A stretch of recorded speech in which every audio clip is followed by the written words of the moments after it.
you guys, good morning. It is Wednesday, July 26th. I can't believe it's the last full week of July. This time next month, we'll be going into September. I am always, a week or two ahead of schedule. But gosh, today is total overwhelm. I'm exhausted. We're only getting 4 or 5 hours of sleep a night. And now the kitchen is full of harvest. Wow, what a blessing. What a blessing. But you know what comes with this blessing? I gotta cook it. I gotta process it. I gotta clean it, and I gotta put it away. I've already given away 3 loads of stuff to friends, and quite frankly, I have plenty more to share. Areas where I'm lacking though, and I like to give, I'm having problems with my tripod. Amazon, I'm coming at you for a new tripod. When I give my baskets to people, my little plastic containers from Costco spinach, I like to give them tomatoes, cucumbers, some zucchini, maybe an eggplant if you're an eggplant eater, some fresh herbs, and whatever else it might be that we have going on. But today and this season, I've been in a place of I have to process everything. I have to process it because we got blight out there, and the tomatoes are okay, but the heat dome is here. Now, what kind of conversation is this talking about heat domes? And it's going to be 100 degrees this week. So I have to cook. So that means the oven's going to be on all day.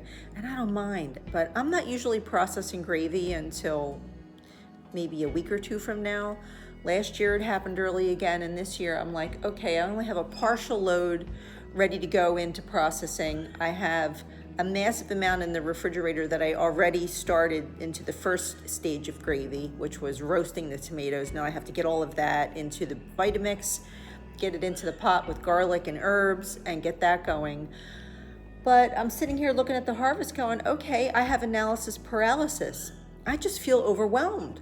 And I'm grateful, but my kitchen is a freaking disaster right now. And I know there's plenty of you out there who are like, okay, I've got a pile of laundry over here that I've been trying to fold for 2 days. I'm on baby bird hypervigilance. Once again today, it's like, okay, I was doing dishes and my voice said, go outside right now. So I went outside and there was a baby bird on the ground. It was way too soon for it to fledge. Standing on the hot rocks. And I know it didn't fledge. I know that the other 2 kicked it out because the nest is too small. But this robin is working so hard to keep these babies fed and happy. She's doing such a great job, but her nest is just a little bit too small. And as the shepherd of everything that comes into this garden here, I feel a sense of responsibility because I've seen them since they've opened their eyes. Literally the one day I went out and I watched their eyes peel open. I was the first thing that they saw. So today I go out and there's the little fledgling, not quite ready to fledge, had all its pin feathers, but it was still fuzzy and it was still very squatty and ready to be fed. It needs a few more days. So it just kind of looked at me and I walked over and cupped it up and held it in my hand. And I loved the sensation of a baby bird hunkering down and getting all tiny and balling up inside of the palm of my hand and looking up at me. It reminds me of when our birds were babies. Our one bird in particular, when she was a little baby, and she's gone now. But anyway, I am a bird mom. So this is my thing. I don't interfere with wildlife, but when it comes to baby birds and the birds, I am like tiger mom. So I cupped it up and had a little conversation with it and put it back in the nest. But man, the other 2 that were still in there were totally sprawled out. They were like taking up all the real estate. So now I have to be careful because the yard's a microclimate. So if it's 100 degrees in the yard today, with the rocks and everything, the way we have it set up, it will probably be 110 degrees out there and that little bird will perish because we just don't have enough vegetation for it to hide in just yet. So I got it back up into the nest and mommy robin came out right away and chirped at me, and she had a big mouthful of food. So I stalked it 3 more times and they're all still up in there in the nest. So I'm gonna have to stalk that today because it's just too soon for them to be on the ground. If we can get through the next 3 days, I just need them to stay in the nest for 3 more days. So on top of that, I'm venting. I'm sure you guys have stuff going on with kids, cooking meals, having to go to work, all of that. So anyway, what I'm going to do today, you guys, is I'm going to sort through my inventory here. I'm sorry, I'm forever raking and scratching. I'm out in the garden and I'm getting bit by mosquitoes, so I didn't realize until I watched my own videos back. The things you learn about yourself is that I'll sit here and rake and scratch myself from the mosquito bites over and over and over again. I'm sorry. But yeah, so today I'm going to look through everything, see what is cookable and what is going into salad and what will be made into, different things, and decide what else it is that I'm going to share. But right now I have a ton of big slicer tomatoes and I have some Roma tomatoes that are getting ready. So let's turn you around now that I'm done venting for 5 minutes and let you have a look and see what my latest harvest is. And then we're going to go out in the yard and to the garden and see what's going on out there, because everything changes overnight. It became a disaster out there. So it's so frustrating. So let's turn you around and I'm going to get started with the day because it's late and I got to cook before it gets too hot. Okay, this disaster. So first thing I want to establish, you see these seeds here? These are seeds from a specialty cantaloupe that I bought from Wegmans called Sugar Kiss. They have Sugar Kiss and Summer Kiss. These are the most delicious sweet melons that you could ever have. And since I had success with germinating the orange flesh melon, I thought, why not? I'm going to go ahead and try to harvest these seeds. So I soaked them for a little while to get all the gel off of them and everything, and now I'm just going to let them sit and dry, and then I'll mark them and put them in an envelope for next year. So right now I have some beautiful Dr. Witchies on the table. I have various Thorbirds, terracottas, and over here I have Brandywine tomatoes, classic beef, my first Abe Lincolns that I have not tried yet, and I have a few mortgage lifters, which are absolutely delicious. And then over here, I have some Borghese grape, Chadwick cherry, and Grappoli di Inverno. And look at this though, you guys. This I think I'm going to be cooking today. This is one of the first Jersey Devils. This is an incredible tomato. But yeah, so different San Marzanos and Romas from M.I. Gardner. Wow, did the M.I. Gardner Roma tomatoes and San Marzano tomatoes totally crash, you guys. They went into total blight. I've never had anything like this happen, but they are really very sick. So here's some Amish paste. Same thing over here, a variety of paste tomatoes, more Hungarian hearts, really beautiful Brandywine, more eggplant, more zucchini. Look at this. Oh, this is so beautiful. I'm just tired, that's all. Got different zucchinis, more Thorburns terracotta, some beautiful Burpless Beauty, cucumbers, all sorts of stuff here. So plus the hod is full. So my floor is filthy from walking in and out. Got a lot of Dr. Witchies. I've got some more tender green cucumbers, which they're not what they were sold to me as, you guys. I don't know if you're having that problem, but I'm not getting what was promised. So now my bench is a mess from bringing in all of the dirt, but look at this beautiful Hungarian heart. Wow. So all of this is going to go into gravy and into tomato salad. And John, I'd have to show you one of these. John really loves these. So did my friend that I shared with. This is the Black Beauty. They do get a little stressed, but once you cut past the crack, the inside is beautiful, deep red. So it's got a lot more seeds and gel cavity than some of the other guys, but I'm happy to slice down an Amish paste or a Hungarian heart for myself. I'm realizing I like the meatier tomatoes with less seed and sauce, but juice, but John will eat any of it. Now, oh, something I wanted to show you. I think that my tomatoes might be getting some blight effects. So this is a Dr. Witchies, and I found there's some type of a squash bug out there climbing all over it. And it may be penetrated by its probe, and that's why it looks like this. While my Dr. Witchies plant is not sick, it's showing some signs of something funky, But I think I'm gonna throw most of this tomato away, and I'll be cutting away at it. I'm gonna let it ripen a little bit more, but something wonky's going on with this, so it's been a really rough year. Here's the rest of my overwhelming situation. I still have to cook peppers. We are a vegetarian, so like I said, I always constantly have fresh fruit and vegetables in a ripening process. So I keep my avocados out for more than a week because you have to have some that are ready, some that are in the ripening process, and then you have to know how long it's going to take. These are Colombian avocados. So these are ripening a little bit quicker than the Peruvian avocados, but Mexican avocados are the best. So here's another big bowl of Parks Whoppers that are starting to be too ripe, so I'm gonna cook them down. I have 2 containers of spinach that I have to clean and stem. I'm having bags of garlic because I'm getting ready to cook. So, all right, let me get to work. All right, bro, you ready? Mr. Buddy just said, wanna go out? And I said, we're gonna go outside, Mr. Buddy. And he said, I wanna go out. Plain as day, didn't you, Mr. Buddy? You gonna be ready to go out, sweetheart? All right, let's do it.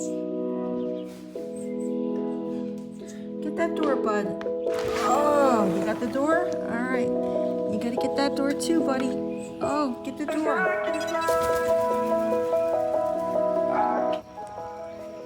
All right, you ready to go out? This one here, this pink one, he's Bitey McBitey, we call him. How about you, Walk? You ready to go out? You ready? All right, let's get you out.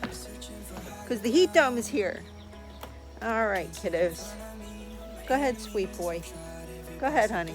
There you go. What you doing up there, bro? Come on. Come down and get mommy. Hurry up. Come on. Oh, there he is. There he is. All right. There he goes. All right, Aki. Yeah, come on, Alec. You calling Alec? Call Alec. You gonna say hello? Are you gonna be good? You can't stand out here and scream while I'm trying to work. I know it's hot. I see the big buggies. We're getting literally assaulted by these wasps. So I have to be very careful. There's a whole entire swarm of them in here right now. And the males don't sting, and they're very threatening though, and the birds don't like it, so I can't keep them out here long. We're trying to conquer this problem, but we don't really know what to do. So right now I probably got about 20 of these guys in the aviary. They're very threatening, they're very harassing. They get right in your face. Mr. Buddy in particular, he just doesn't have patience for it. I'm really not in the mood for this right now. So it's so hard, you know. I'm certain there's somebody out there that knows. We're getting assaulted by bugs. It's pest pressure season. This is the time where it's July. People are like, I am so over this gardening thing. But between the disease that's setting in, bugs assaulting us, there's a whole other level of bug pressure, pest pressure in the back garden. The harlequin beetles took over. Like, we have a swarm. And even though we're out here every day hand picking, their shells are so thick, I don't really know that we could even spray anything. So we just haven't. There's a new type of squash bug out here that's getting into tomatoes. It's bright yellow and green. What else is there? Alex, what else is there? What else? What other kind of buggies do we have? What? What kind are they? Are they big buggies? Do you give kisses? Kiss. Yes, kiss, kiss. It's just crazy. So now it's like, and now the heat dome is here. And it's hard to get to a place where all you do is complain, and I'm not trying to complain. But I'm overwhelmed. That's all there is to it. So, all right, now I gotta make sure they get a shower. We gotta go out and assess things. We gotta give stuff a drink. I gotta decide what I'm pulling in, and then I gotta get to cooking. Do you wanna cook? Do you want to? Who is that? Who is that? Who is it? Can you say? Can you say Alex? Can you say kiss? Kiss, kiss. Kiss, kiss. You're a good boy. You're so beautiful.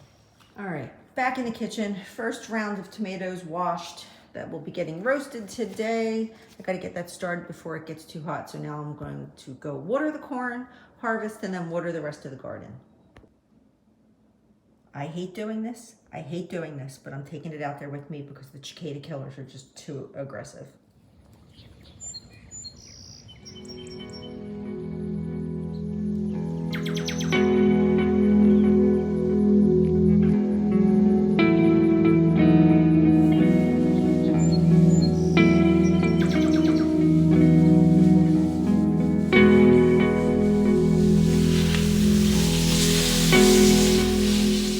back here watering the corn, and the exciting news is I have found a bunch of the orange flesh. I'm sorry, a bug just literally went up my nose.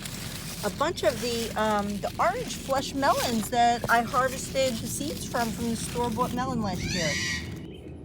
If I can actually get at least one melon out of that, I would be so pleased. So the sugar baby, which is Baker Creek seeds, has a lot of flowers. I'm not sure if there's any babies on here yet. I am literally getting assaulted by cicada killers back here, so this is pretty stressful. This zucchini plant, though, I have to say, this is the original zucchini plant, and it just keeps producing. You can see there's a couple little babies in there hiding. They'll be ready in today or in 20 seconds. Oh, here's a nice one. I have to make sure I come out and get that, because when I say 20 seconds, it's like you turn your head and before you know it, oh, there's a bunch down there. Well, the corn is watered for the day. I don't know what tomorrow is going to bring. Look, you guys, how big these corn stalks are. So these guys are going to be ready. We have secondary ears on them. They're tiny guys. But you can see that even the secondary ears are getting pollinated. And everything, you see how it looks like it's starting to just dry out. You see all this dry out phase.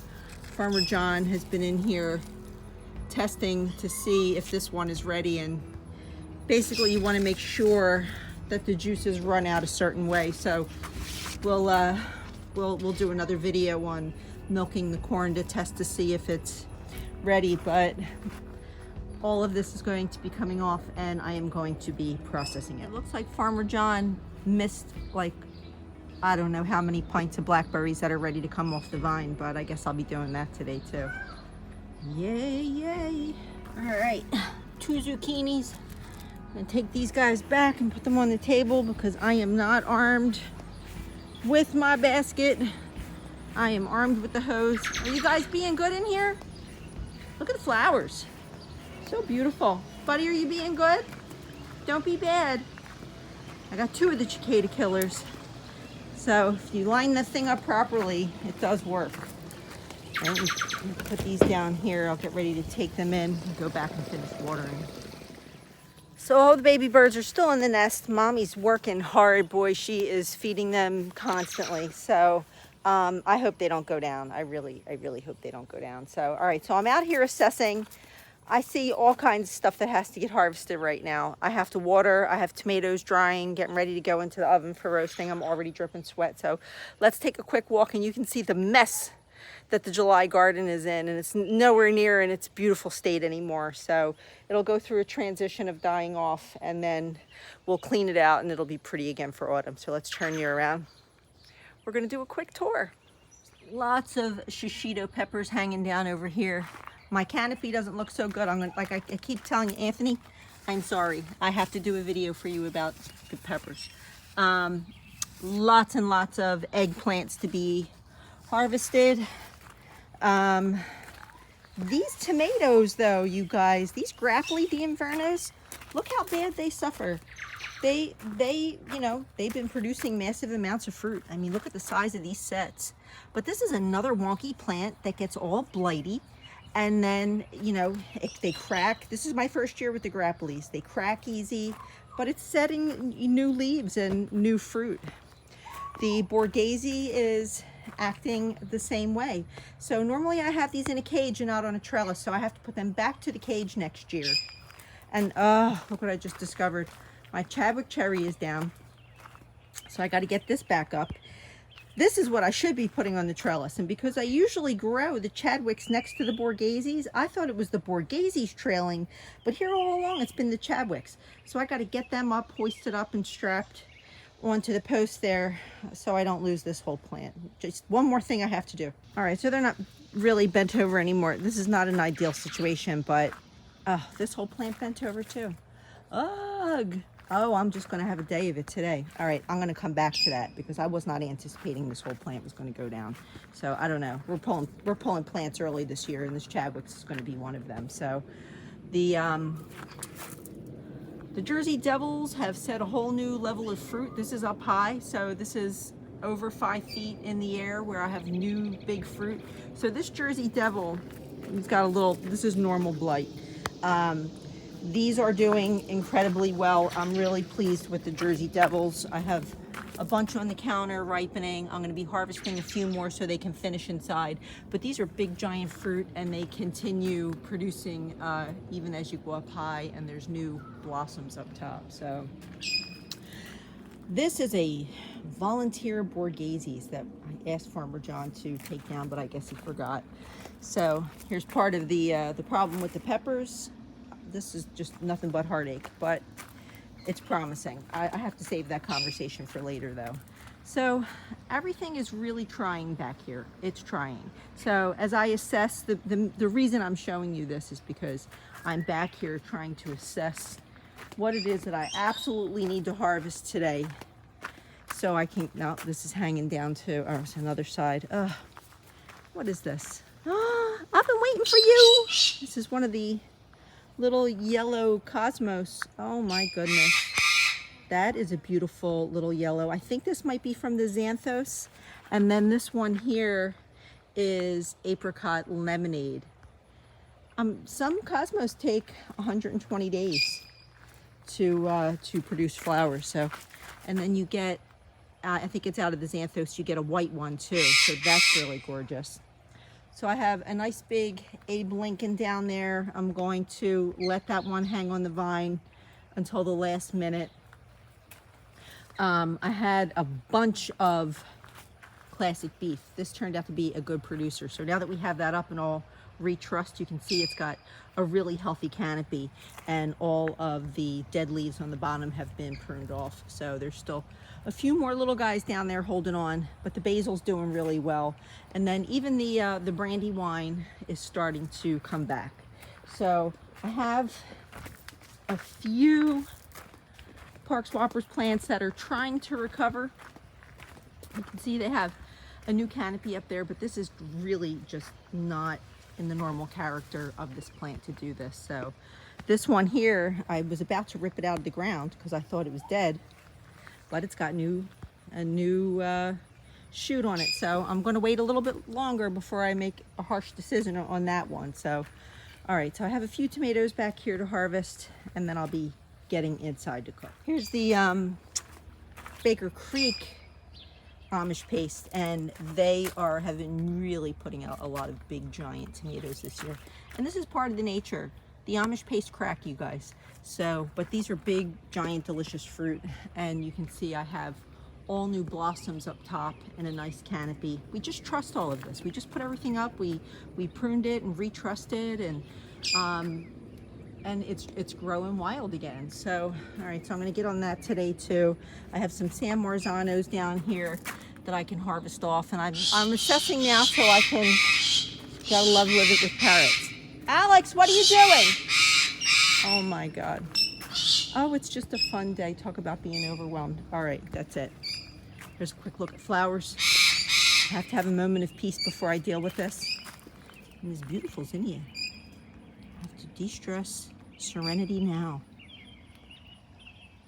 Fun times. Okay, so I had to stop what I was doing and come in because hear me raking again. I am covered in mosquito bites. Some other bug was assaulting me out there. The cicada killers are off the charts. So they were harassing the parrot. So my parrot babies jumped down. They're screaming and freaking out. So I have to get out there because it's already very, very hot. And the main thing that needs tending to right now is the corn. We can't let it get to its place where when it's, fully forming its kernels and where it's converting all of its sugars and everything, and starches from juices to milk. You have to make sure it doesn't dry out completely. So you have to give it the appropriate amount of water. So I'm going to go out there and handle that as quick as I can. And it's times like this, you guys, where if you're starting off, and I'm going to try to really overemphasize this with you. If you're just starting out in a backyard garden and you're thinking about going off onto land and handling all of this, maybe you're driving to another state to live and you're going to take on 5 acres or 10 acres or whatever. It's a really wonderful thing to be able to harvest your own food and try to homestead. But this is hard work, and these are the days that really test you. These are the days that make or break you. So it's not even August yet. The temperatures and the humidity is unbearable here in New Jersey, and all I can talk about on the news is heat domes, and that the ocean is 101 degrees in Florida, killing reefs. So, be prepared, you guys. Gardening is not getting any easier these days. So these are the trial and errors that are going to overwhelm you, and hopefully you can get through them and learn how to at least grow something. But before you run off to a big land, try to grow something in your small space. And anyway, guys, I'm going to go out and get this done because these mosquito bites are killing me. So thanks for stopping. I'll see you in the next video.